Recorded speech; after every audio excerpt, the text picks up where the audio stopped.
Hey everybody, so in this video we'll discuss two-dimensional array. I'll be writing a program to print a simple two-dimensional array in C. So let's start with it. I'll start with the code and then I'll explain maybe with the help of a diagram or something, right? So hash include stdio.h int main return 0. So I'll declare an integer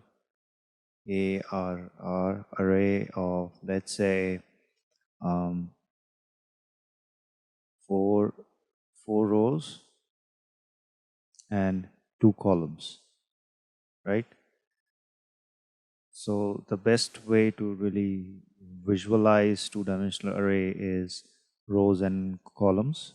So I'll have elements here 23, 45, then 38, 89, 22, 7, 22, 90, 66, 21. Okay, so you can visualize two-dimensional array in two ways. One is 4 rows with uh, two columns, or 4 sets and each set has 2 elements, right? So each set has two elements and we have 4 sets. That makes a two-dimensional array 4 into 2. Okay. Now if I try to print this, if I try to print this, I need an integer I. So I'll run a loop for I is equals to 0, I less than 4, I plus plus. I'll need one more variable j. J is equals to 0, j less than 2. Okay. Printf percentage t, because because we are printing an integer. So s, so arr I of j, right? Now what I need is, now this should be printed properly, right? So I need to add a space here, and after each row, like each row has 2 elements, right? So after printing each row, I want to print a line so that the next row prints in the next line, right? So let me save this and see how it works.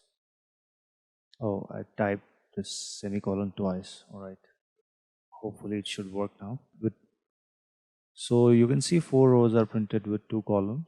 Okay. And each 4 sets with, it's like 4 sets of two elements each, right? So if I don't format it, let's say if I don't format it, if I remove this line here, and if I save this one, and then if I run this, and it prints all the elements in a straight line, and that is actually how it is stored in memory locations. It's stored in a straight line fashion only, but we can but when we store these six elements in a two-dimensional array, we will assign indexes. Will assign indexes to each element so that it can be used in the program, right? So that's it for this video. Hope I was able to explain the concept well. If you have any doubts or suggestions, you can write them down in the comment section. And the next video I'll make on pointer to an array, right? So you can follow the playlist, and I'll see you guys in the next video.